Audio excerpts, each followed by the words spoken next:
Let's create a React Native app using Expo. To do this, you have to install Expo.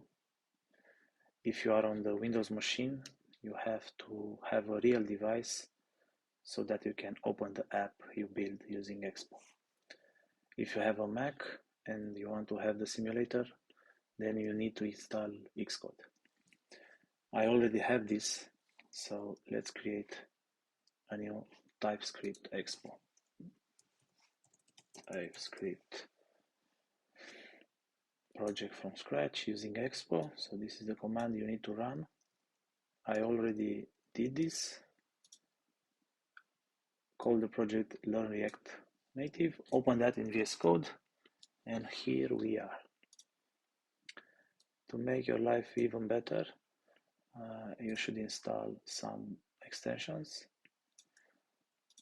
One is React Native, this one, and the other one is this one. Okay, after that, let's see the project running. I already started the project. Let's open the code and see it. So let's change this. As you can see, all is good. So let's start building. In the next episode, we'll start building a button. See you then.